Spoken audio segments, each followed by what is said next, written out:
Hello everyone, मैं नारायण एक बार फिर से वेलकम करता हूं आप सभी का।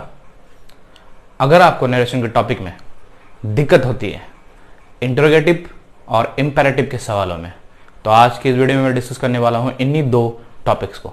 तो आज की वीडियो को आखिर तक जरूर देखिएगा। और अगर खासकर अगर आप मेरे चैनल में पहली बार आए हैं तो मैं आपसे ज़रूर कहूँगा कि आज की वीडियो को आप आखिर तक जरूर देखें, क्योंकि वीडियो को आखिर तक देखने के बाद अगर आपको लगे कि ये टॉपिक आपके लिए यूज़फुल है तो तभी आप मेरे इस चैनल को सब्सक्राइब करिएगा, जिसका नाम है learn English the easy way.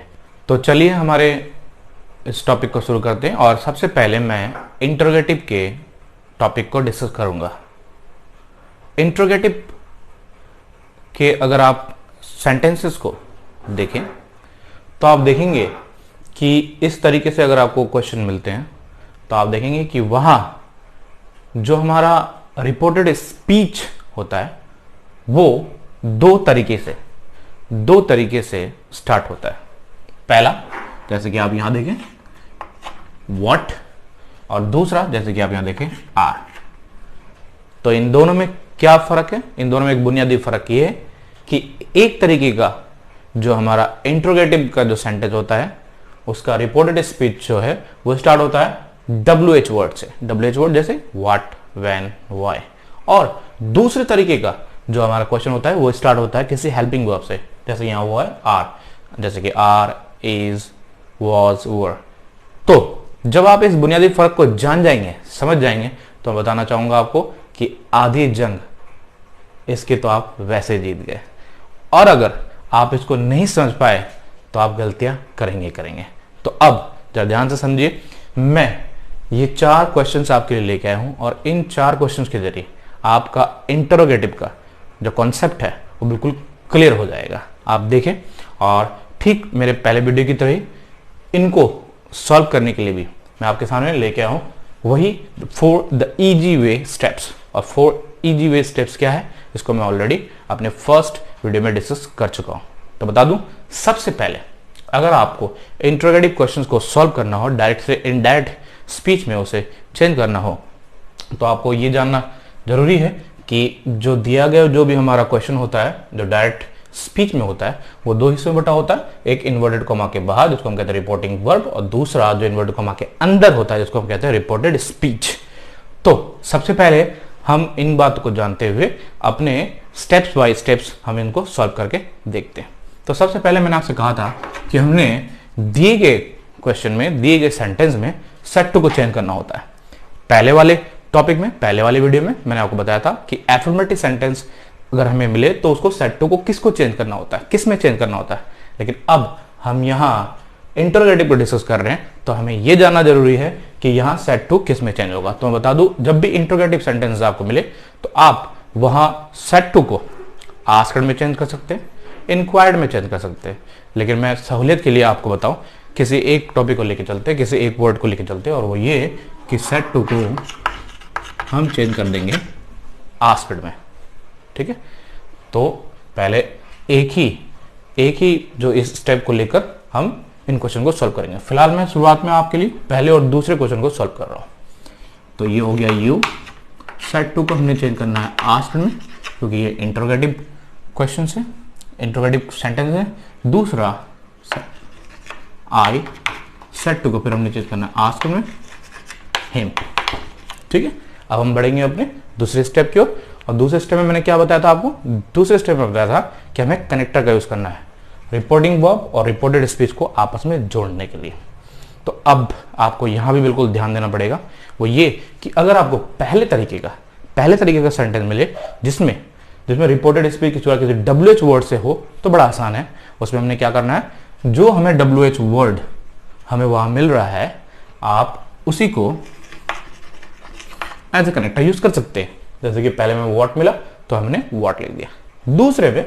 दूसरे में अगर आपको हेल्पिंग वर्ब से शुरुआत होते हुए किसी रिपोर्टेड स्पीच को अगर आपको वहां दिया जाता है एज ए क्वेश्चन, तो आपने क्या करना होता है, वहां अपने कनेक्टर के तौर पे यूज करना है इफ को। सिंपल, ठीक है, इफ को यूज करना है। और अगर WH वर्ड आए तो मैंने कहा उसी WH वर्ड को आपने लिख देना है। ठीक, तो यहां WH वर्ड वही हुआ, मैंने लिख दिया। और यहाँ पे क्योंकि आर से शुरुआत हो रही है, एक हेल्प वर्ब शुरुआत हो रही है, तो मैंने यहाँ क्या यूज करना है, यहाँ यूज करना है इफ को। ठीक है, दूसरे स्टेप पे हम पहुंच गए। अब हम पहुंचेंगे अपने तीसरे स्टेप में, और तीसरा स्टेप हमारा क्या कहता है, तीसरा स्टेप हमसे कहता है कि हमें प्रोनाउन को चेंज करना होता है। तो इंट्रोगेटिव सेंटेंस में आपको बता दूं, इंट्रोगेटिव सेंटेंस बता दूं, जब आपको इंट्रोगेटिव क्वेश्चन आप देखिए, क्योंकि डब्ल्यू वर्ड शुरुआत होगी, हेल्पिंग वर्ब से शुरुआत होगी, तो ये क्वेश्चन वाले सेंटेंसेस हैं, तो आपने इसको सिंपल में चेंज कर देना है। ठीक है, पहली बात तो ये। और दूसरी बात ये कि जो आखिर में आपको इंट्रोगेटिव साइन ऑफ इंट्रोगेशन मिलता है, प्रश्नवाचक चिन्ह मिलता है, उसे भी हटाना है। तो उसके बाद क्या करना है हमने तीसरे स्टेप में, तीसरे स्टेप में ये कि हमें प्रोनाउन को चेंज करना है। तो आप देखें हमारा प्रोनाउन यहाँ कहाँ है, क्योंकि ये इंट्रोगेटिव क्वेश्चन है, तो हमारा जो प्रोनाउन है वो हेल्पिंग वर्ब के बाद हमें मिलेगा, यहाँ भी हमें बाद मिल रहा है। तो देखिए यू कौन सा पर्सन होता है हमारा, सेकंड पर्सन, और second person according to object. इसके बारे में डिस्कस अपने पहले वीडियो में कर चुका हूँ। अगर आपको इसके बारे में नॉलेज नहीं है तो मेरे पहले वीडियो का लिंक मैंने नीचे डिस्क्रिप्शन बॉक्स में दे दिया, आप उसे जरूर देख लीजिएगा। तो यहाँ क्योंकि ये यू सेकंड पर्सन है, तो second person according to object of reporting verb. तो आप देखें हमारा ऑब्जेक्ट कौन है, मी। अब इन दोनों के हमें केस को एक करना है, इक्वल करना है, समान करना है, जैसे मैं बता चुका हूँ। तो ये हो जाएगा यू जो है चेंज हो जाएगा मी के अकॉर्डिंग आई में। और इस वाले को देखते हैं, ये भी यू है second person according to object, object में हिम है, तो ये हो जाएगा ही में। अब हम पहुंचेंगे अपने चौथे स्टेप की ओर। चौथा स्टेप मैं आपको ऑलरेडी बता चुका हूं, अगर इज एम आर के साथ फर्स्ट फॉर्म प्लस आईएनजी मिले तो आपको करना है वाज या वर के साथ आईएनजी। तो ये आई के अकॉर्डिंग हो गया हमारा वाज, और ये रीडिंग का रीडिंग हो जाएगा, और ही के अकॉर्डिंग हो जाएगा वाज, और रीडिंग का रीडिंग हो जाएगा, और ये रहा हमारा स्टोरी। ठीक है, सिंपल। तो इस तरीके से हमारा पहला और दूसरा जो क्वेश्चन है वो सॉल्व हो गया। पहला आंसर जो हो जाएगा वो हो गया you asked me what I was reading, और दूसरा हो जाएगा I asked him if he was reading story. Simple है। लेकिन इसके बाद मैं दो क्वेश्चन और आपके लिए लेके आया हूं। इन दो क्वेश्चन को मैं अलग तरीके से आपको इनके बाद बताना चाहता था, क्योंकि इसके बारे में हमें कुछ और चीजों को जानना बहुत जरूरी है, और वो ये क्या है आपको बताता हूं। देखिए सबसे पहले तो सेट टू को हम चेंज करेंगे, और क्योंकि इंट्रोगेटिव क्वेश्चन है इसलिए सेट टू आस्क में चेंज होगा। सहूलियत के मैंने बता दी कि आस्क का यूज करना है। ठीक है, तो ये होगा ही, सेट टू चेंज हो गया आस्क्ड, और ये रहा मी, ये रहा यू, और ये सेट टू चेंज जाएगा आस्क्ड में, और ये रहा हिम। उसके बाद नंबर 2 में स्टेप में हमने क्या करना है, नंबर 2 में हमने करना है करेक्टर का यूज। तो आप देखें कि ये हेल्पिंग वर्ब भी है डू, और ये डिड भी हेल्पिंग वर्ब है। अब आपको करना क्या बता दूं आपके लिए, मैं यहाँ ये ऑलरेडी मैंने ये लिख के रखा हुआ है कि अगर हेल्पिंग वर्ब के तौर पे आपको डू डज या डिड मिले, ठीक है, अगर हेल्पिंग वर्ब के तौर पे आपको डू डज या डिड मिले इंट्रोगेटिव क्वेश्चन में, तब आपने उसका यूज आंसर में नहीं करना, यानी डू डज और डिड को आप नहीं लिखेंगे। तो क्या करेंगे, अगर आपको डू डज मिल जाए इन्वर्टेड कॉमा के अंदर रिपोर्टेड स्पीच में, और डू डज के साथ अगर आपको वर्ब की फर्स्ट फॉर्म मिलती है, और अगर डिड के साथ भी आपको वर्ब की फर्स्ट फॉर्म मिलती है, तो आपने क्या करना है, डू डज वर्ब की फर्स्ट फॉर्म मिल जाए तो आपने उसे चेंज कर देना वर्ब की सेकंड फॉर्म में। अगर डिड के साथ आपको वर्ब की फर्स्ट फॉर्म मिले तो आपने उसे चेंज करना है हैड प्लस वर्ब की थर्ड फॉर्म में। ठीक है ना, तो अब इसको सॉल्व करते हैं। देखिए मी, क्योंकि ये एक हेल्पिंग वर्ब से शुरुआत कर रहा है, तो वही कनेक्टर में मैंने कहा था ऐसे वक्त में हमने यह यूज करना है इफ का। तो इफ ये हो गया second person according to object, object में मी है हमारा, तो हो गया आई। और अब मैंने क्या कहा था, डू डज यह हेल्प वर्ब के तौर पे, तो आपने उसको आंसर में नहीं लिखना, आपने क्या करना है, डू डज मिले तो वर्ब की सेकंड फॉर्म। हमारे पास वर्ब के तौर पे यहाँ नो दिया गया है, तो आपने इसकी सेकंड फॉर्म को लिखनी है, और वो है न्यू। और उसके बाद आ गया फ्रेंच।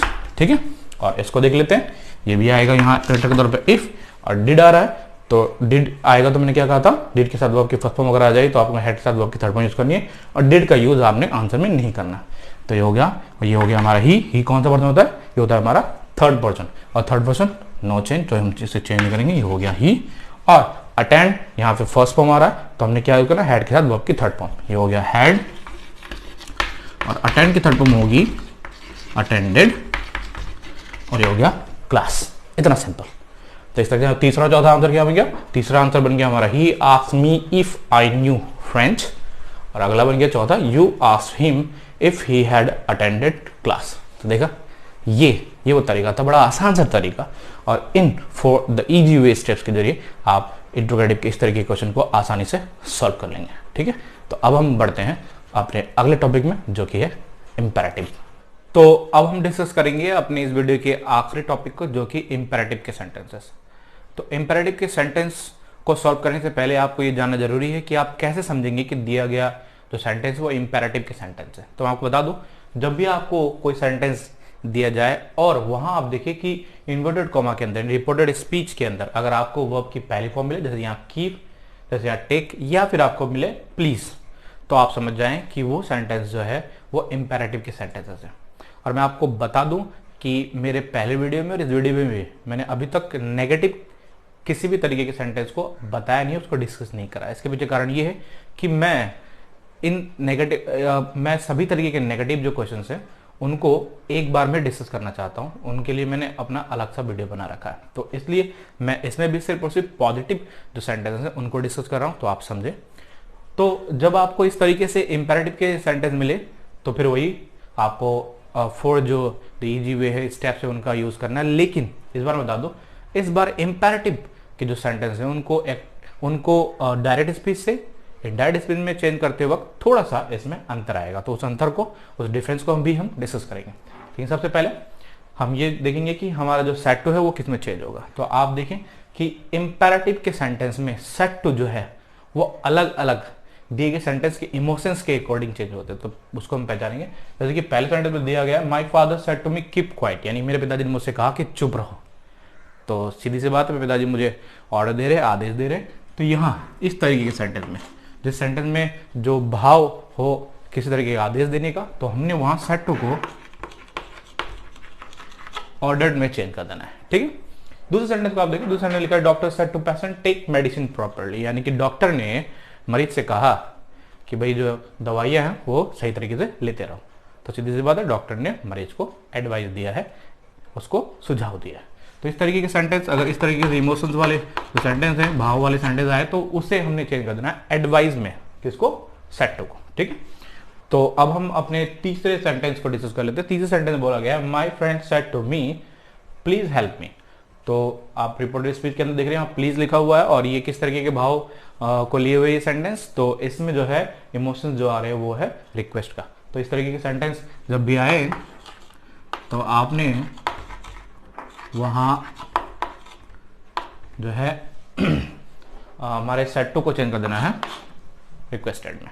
ठीक है, तो अब हम इसको सिलसिलेवार ढंग से एक एक करके स्टेप बाय स्टेप सॉल्व करके देखते हैं। तो पहले वाले सेंटेंस मैंने क्या कहा था कि फादर मुझे ऑर्डर दे रहे हैं, तो ये जो है सेट टू पहले चेंज कर लेते हैं, my father, said to change हो गया हमारा ऑर्डर्ड में। अब दूसरे वाले क्वेश्चन को देख लेते हैं। दूसरे वाले क्वेश्चन में डॉक्टर पेशेंट को एडवाइस दे रहे हैं, तो ये हो जाएगा डॉक्टर, सेट टू चेंज हो जाएगा हमारा एडवाइस में, और ये हो गया पेशेंट। तीसरे वाले क्वेश्चन को जैसे कि मैं बता चुका हूं, ये रिक्वेस्ट किया जा रहा है, तो ये हो जाएगा my friend, said to change हो जाएगा हमारा रिक्वेस्टेड में, रिक्वेस्टेड मी। ठीक है, तो इस पहले स्टेप को हमने क्लियर कर लिया। अब हम दूसरे स्टेप बढ़ते हैं। दूसरे स्टेप में मैं आपको बता चुका हूं, वो हमने करेक्टर का यूज करना है, यानी कि रिपोर्टिंग वर्ब और रिपोर्टेड स्पीच को जोड़ना है। तो मैं आपको बता दूं, इंपेरेटिव के जो सेंटेंस होते हैं, जो पॉजिटिव सेंटेंस होते हैं, इस तरीके से एफर्मेटिव सेंटेंस है जिसमें नेगेटिव के अभी भाव नहीं है, यानी नेगेटिव वाले क्वेश्चन हम अभी नहीं कर रहे हैं, तो इसमें हमने क्या करना, करेक्टर के तौर पर सिर्फ और सिर्फ हमने यूज करना है टू का। ठीक है, तो पहले वाले में हम यूज कर लेते हैं टू, दूसरे वाले में हम यूज कर लेते हैं टू, और तीसरे वाले में भी हमने यूज कर लिया टू। अब यहां से इन दो स्टेप को करने के बाद यहां से हमारे for the easy way step में थोड़ा सा बदलाव है। अभी तक हम क्या करते हैं, तीसरे नंबर में हम करते रहे थे प्रोनाउन को, अब आप यहां देखिए तीसरे नंबर पे हमने करना सिर्फ और सिर्फ वर्ब की पहली फॉर्म का। ठीक है, तो याद रखें इंपेरेटिव क्वेश्चंस, इंपेरेटिव जो सेंटेंस होते हैं उसमें टू के बाद आपने सीधे वर्ब की पहली फॉर्म का यूज करना है। तो आप देखिए टू, यहाँ क्या वर्ब, यहाँ वर्ब क्या आ रहा है, कीप क्वाइट, तो ये वैसे का वैसे हो जाएगा, ये हो गया कीप क्वाइट। इस तरह से हमारा पहला आंसर बन गया, जो कि है my father ordered me to keep quiet. दूसरे सेंटेंस में टू किया, फिर हमने वर्ब की पहली फॉर्म का देखना है, तो आप देखें यह वर्ब जो है हमारे पास टेक है, जो कि ऑलरेडी वर्ब की फर्स्ट फॉर्म है, तो ये हो गया टेक। उसके बाद बाकी लिख देंगे मेडिसिन प्रॉपरली। ठीक है, इस तरह से हमारा दूसरा आंसर बन गया, doctor advice patient to take medicine properly. तीसरे आखिरी आंसर को देख लेते हैं। मैंने कहा था टू के बाद आपने वर्ब की फिर फर्स्ट फॉर्म का यूज करना। और मैं आपको बता दूं, अगर आपको प्लीज या काइंडली इस तरह का वर्ड मिले तो आपने आंसर में उसका यूज नहीं करना है, क्योंकि प्लीज हमें दिया ही गया था सिर्फ इतना बताने के लिए कि ये किस तरीके के क्वेश्चन है, ये रिक्वेस्टेड वाले क्वेश्चन है, यानी कि ये प्रार्थना वाले, गुजारिश करने वाले सेंटेंस है। तो हमने टू के साथ फिर वर्ब की फर्स्ट फॉर्म का यूज करना है, और ये हो गया हमारा टू के साथ वर्ब की फर्स्ट फॉर्म, ये हो गया हेल्प। अब हम बढ़ते हैं अपने सबसे आखिरी में, और आखिरी स्टेप हमारा प्रोनाउन का। तो पहले और दूसरे क्वेश्चन में आप देखिए कोई भी प्रोनाउन हमें दिया नहीं गया है। तीसरे में हमारे पास जो प्रोनाउन जो है फर्स्ट पर्सन हमारे पास मी है, और me first person according to subject of reporting verb. तो सब्जेक्ट में हमारा क्या है, माई फ्रेंड, ठीक है, टू हेल्प। तो मी के अकॉर्डिंग जो मी चेंज होगा वो रिपोर्टिंग वर्ब के सब्जेक्ट के अकॉर्डिंग माई फ्रेंड। तो क्या हो गया, माई फ्रेंड मी। तो हमारा हो जाएगा या तो हिम या तो हर, ठीक है। तो इस तरीके से हमारा आखिरी आंसर जो बन गया वो बन गया my friend requested me to help him अगर वो बॉय है, और टू हेल्प हर अगर वो गर्ल है। तो इस तरीके से इस बड़े ही इजी तरीके से हमने इन स्टेप्स का यूज करते हुए इंपेरेटिव के सवालों को भी सॉल्व कर लिया। तो ये वो तरीका था जिससे बड़ी ही आसानी से हम आज अपने दोनों ही टॉपिक को यानी इंटरोगेटिव और इंपेरेटिव को डिस्कस कर चुके हैं। और नरेशन के बाकी के टॉपिक्स को मैंने अपने दूसरे वीडियो में डिस्कस किया हुआ है। और जैसा कि मैंने इस वीडियो के शुरुआत में कहा है, अगर आप मेरे इस चैनल में नए हैं तो अभी तक इस वीडियो को देखने के बाद आपको लग रहा है कि ये वीडियो आपके लिए यूजफुल है, तो जल्दी से जल्दी मेरे इस चैनल को सब्सक्राइब कर दीजिए और बेल आइकन को प्रेस करना बिल्कुल भी नहीं भूलिएगा। और ज़्यादा ज़्यादा इसे शेयर भी जरूर कर दीजिए, अच्छा लगे तो लाइक भी जरूर कर दीजिएगा। तो आज के वीडियो में बस इतना ही, मिलते हैं अगले वीडियो में, तब तक के लिए bye, thank you very much.